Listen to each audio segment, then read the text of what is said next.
teman-teman, bertemu lagi dengan saya Devia Trilolawati dari Prodi Bimbingan dan Konseling Universitas PGRI Semarang.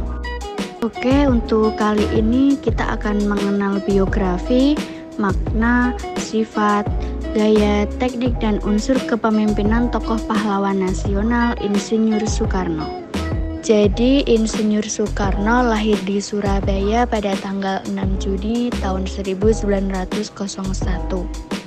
Putra dari Raden Sukemi Sosrodihardjo dan Ida Ayu Nyumanrai. Soekarno lahir dengan nama Kusno Sosrodihardjo. Di usia 11 tahun, ia menderita sakit tipes, disentri, dan malaria berturut-turut. Sehingga orang tuanya mengganti nama dari Kusno Sosrodihardjo menjadi Soekarno. Pada tahun 1915, saat usia Soekarno 14 tahun, Soekarno bersekolah di Surabaya yang bernama HBS atau Hogere Burger School. Ia menjadi satu-satunya orang pribumi di sekolah tersebut. Ketika sekolah di Surabaya, Soekarno tinggal di rumah sahabat ayahnya, yaitu Hos Cokroaminoto, yang menjabat sebagai ketua Partai Serikat Islam di Surabaya. Di rumah sahabat ayahnya tersebut, Soekarno mengenal pergerakan kemerdekaan Indonesia dan menggembleng jiwa nasionalismenya. Pada tahun 1921, saat usia 20 tahun, Soekarno mulai berkuliah di THS atau yang sekarang dikenal sebagai ITB di Bandung. Pada usia 25 tahun, ia lulus dan menyandang gelar sebagai insinyur. 1 tahun kemudian, Soekarno merumuskan ajaran Marhainisme dan PNI. Marhainisme yaitu sebuah ajaran ideologi perjuangan yang terbentuk dari sosionasionalisme, sosiodemokrasi, dan ketuhanan yang Maha Esa. Kemudian PNI yaitu Partai Nasional Indonesia dengan tujuan Indonesia Merdeka. Pada tahun 1929, saat usianya 28 tahun, Soekarno dipenjara untuk pertama kalinya di Banceu, Bandung. 1 tahun kemudian, Soekarno dipindahkan di penjara Sukamiskin, Bandung. Saat usia 30 tahun, Soekarno akhirnya bebas dari penjara dan menyebarkan risalah mencapai Indonesia Merdeka. 1 tahun kemudian, Soekarno bergabung dengan Partindo atau biasa disebut Partai Indonesia. Malangnya, pada tahun 1934, Soekarno kembali dipenjara dan diasingkan ke Pulau Ende, Flores. Setelah 4 tahun di penjara, Soekarno dipindahkan ke Bengkulu. Dan Soekarno bebas pada tahun 1942 saat usianya 41 tahun, dan di tahun yang sama, Jepang mulai menjajah di Indonesia. Pada tahun 1945, saat usianya 44, Soekarno merumuskan Pancasila, Undang-Undang Dasar, dan Naskah Proklamasi. Dan di tanggal 15 Agustus, Soekarno mendengar bahwa Jepang menyerah kepada sekutu yang artinya kekosongan kekuasaan. 1 hari kemudian, pada tanggal 16 Agustus 1945, Soekarno dan Mohatta diculik oleh pemuda-pemuda PETA. Peristiwa ini yang disebut Rengas Dengklok. Pada tanggal 17 Agustus 1945, Soekarno dan Mohatta memproklamasikan kemerdekaan Indonesia. Dan 1 hari kemudian, Soekarno dipilih sebagai Presiden Republik Indonesia. Makna kepemimpinan Insinyur Soekarno.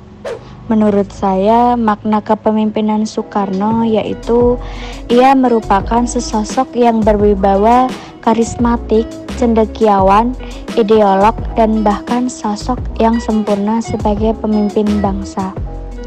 ia bisa membangkitkan semangat nasionalisme rakyat Indonesia. Sesosok yang sampai saat ini jasanya tidak bisa dilupakan begitu saja dalam membangun negeri ini. Banyak pengorbanan besar yang telah dilakukannya, yaitu dalam hal membuat Indonesia merdeka. Sering dijuluki sebagai bapak pendiri bangsa, Soekarno harus menghadapi banyak peristiwa yang menyakitkan dan harus berakhir pada perlakuan yang sangat memprihatinkan, yaitu dibuang, diperas, ditendang, dan dicampakkan begitu saja. Sifat kepemimpinan Insinyur Soekarno: berani, tegas, karismatik, cerdas, mudah menarik perhatian wanita, seorang orator ulung, bijaksana dan berkepala dingin, sangat percaya diri dan tidak mau kalah dengan orang lain, ceroboh, kurang hati-hati dalam mengambil keputusan. Gaya kepemimpinan Insinyur Soekarno. Gaya atau style Soekarno ini akan mewarnai perilaku dan tipe kepemimpinannya, yaitu yang pertama ada karismatik, kedua demokratis, ketiga otoriter, kemudian yang keempat konsisten. Jadi apa saja sih gaya kepemimpinan Insinyur Soekarno? Yang pertama gaya karismatik, yaitu memiliki kekuatan energi, daya tarik, dan perbawa yang luar biasa untuk mempengaruhi orang lain, sehingga ia mempunyai pengikut yang sangat besar jumlahnya dan pengawal-pengawal yang bisa dipercaya. Yang kedua ada demokratis, dengan mengedepankan semangat persatuan di atas kepentingan golongan, kelompok, ras, suku, dan agama tertentu. Yang ketiga ada otoriter, karena Soekarno terkesan memaksakan kebijakan pemerintahannya kepada lembaga legislatif pada saat itu. Dan yang keempat ada konsisten. Meskipun banyak rintangan yang dihadapi, Soekarno tetap konsisten. Contohnya, ketika beliau berkali-kali dipenjara oleh pemerintah kolonial, beliau tetap tegar bahkan semakin lantang dalam menentang penjajahan. Kemudian ada teknik kepemimpinan. Teknik kepemimpinan meliputi 6 teknik, yaitu yang pertama teknik pematangan dan penyiapan pengikut. Jadi apa sih teknik pematangan dan penyiapan pengikut? Teknik pematangan dan penyiapan pengikut yaitu pemimpin dalam melaksanakan kepemimpinan harus berusaha melakukan pematangan dan penyiapan pengikut agar para bawahan dapat mengikuti keinginan pemimpin di dalam proses tujuan organisasi. Pada dasarnya, pematangan dan penyiapan pengikut dapat dilaksanakan melalui teknik penerangan maupun propaganda. Dalam teknik penerangan, seorang pemimpin harus berusaha menerangkan maksudnya secara jelas dan benar kepada bawahan, sehingga mereka dapat memahami keinginan pemimpin dalam pencapaian tujuan organisasi. Untuk mewujudkan hasil tersebut, maka seorang pemimpin harus memperhatikan hal-hal berikut. Yang pertama, fakta-fakta yang penting disajikan untuk membuka tabir dan menjelaskan keadaan yang sebenarnya, bukan sebaliknya untuk menutupi keadaan yang sebenarnya. Kemudian fakta-fakta hendaknya diterima, baik secara logika berdasarkan akal maupun secara rasa berdasarkan suara hati.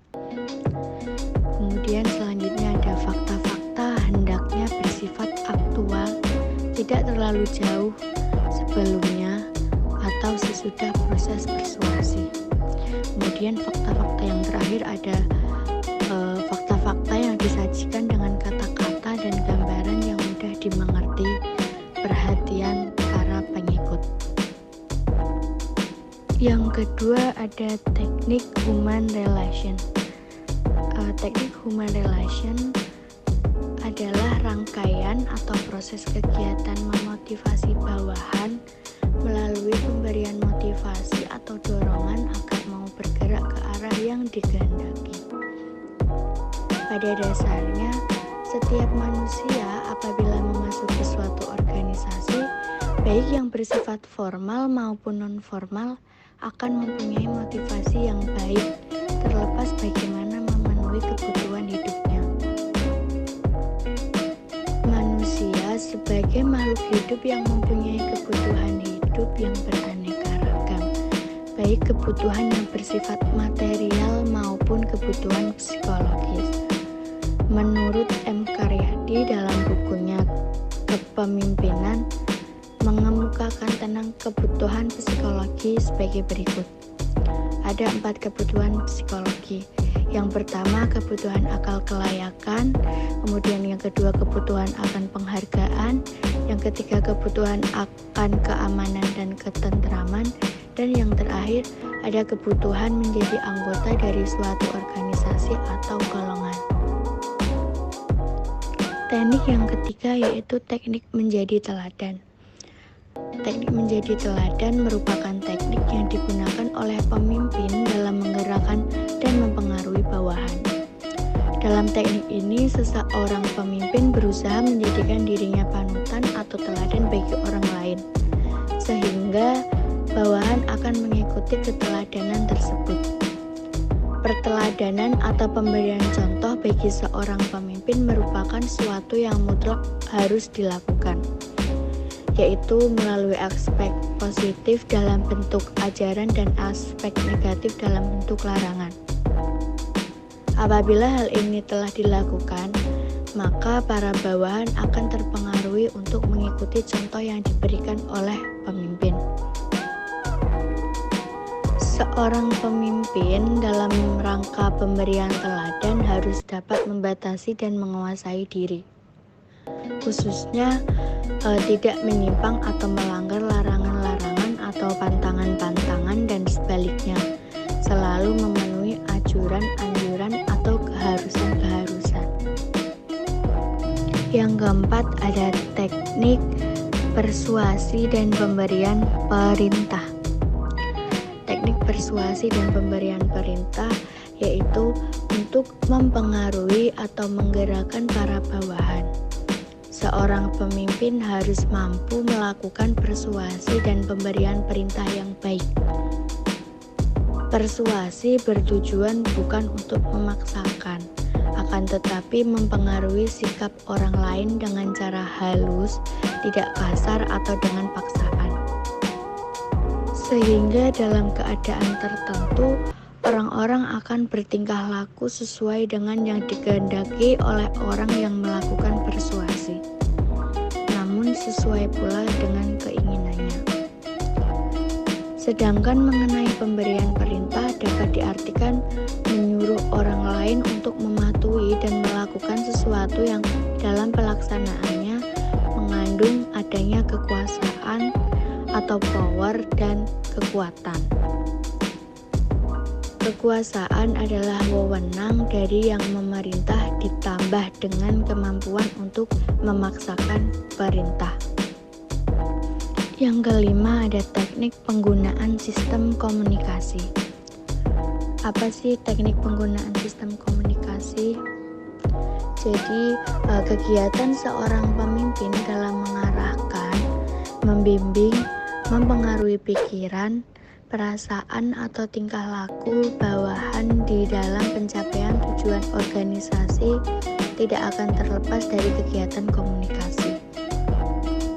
Dengan demikian, seorang pemimpin harus menguasai teknik komunikasi yang baik, sehingga setiap informasi atau pesan yang disampaikan dapat diterima dengan baik, dan sebaliknya, setiap informasi dari bawahan akan mudah diterima oleh pemimpin. Komunikasi terbaik di dalam suatu organisasi adalah komunikasi dua arah, yaitu komunikasi timbal balik. Pemimpin harus memperhatikan faktor-faktor sebagai berikut.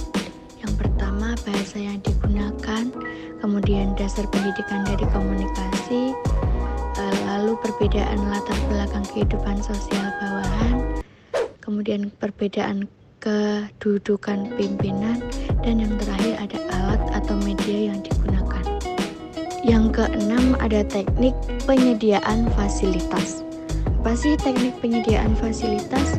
Yaitu untuk meningkatkan kemampuan pegawai di dalam melaksanakan tugasnya.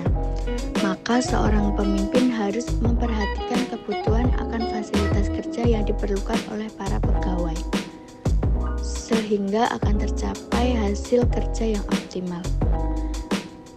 Adapun fasilitas-fasilitas yang harus diperhatikan oleh seorang pemimpin, yaitu pemberian kesempatan untuk mengikuti pendidikan dan latihan agar terwujud adanya kecakapan serta peningkatan dari kemampuan pegawai. Yang kedua ada penyediaan barang atau alat yang dibutuhkan dalam pelaksanaan pekerjaan. Yang ketiga tempat kerja yang memadai. Yang keempat ada pemberian waktu yang cukup dalam pelaksanaan pekerjaan. Dan yang terakhir, uang untuk keperluan pekerjaan. Unsur-unsur kepemimpinan. Unsur-unsur kepemimpinan meliputi 4 unsur. Yang pertama, kumpulan orang. Apabila tanpa ada kumpulan orang sebagai pengikut di dalam organisasi, maka kepemimpinan tidak akan pernah terwujud. Yang kedua ada kekuasaan. Kelebihan atau kekuatan yang selalu dimiliki oleh seorang pemimpin untuk mempengaruhi para pengikut untuk melakukan atau melaksanakan tugasnya. Dan yang ketiga ada mempengaruhi. Kemampuan yang dimiliki oleh seorang pemimpin dalam menggunakan berbagai kekuasaan untuk mempengaruhi para anggota organisasi agar mereka mau melaksanakan tugasnya. Dan yang keempat atau yang terakhir ada nilai. Jadi nilai yaitu kemampuan untuk menggunakan 3 unsur di atas, yaitu kumpulan orang, kekuasaan, serta mempengaruhi. Dan mengakui bahwa kemampuan berkaitan dengan nilai. Saya ucapkan terima kasih kepada teman-teman yang sudah mendengarkan video dari saya. Apabila ada tutur kata yang salah, saya mohon maaf. Wassalamualaikum warahmatullahi wabarakatuh.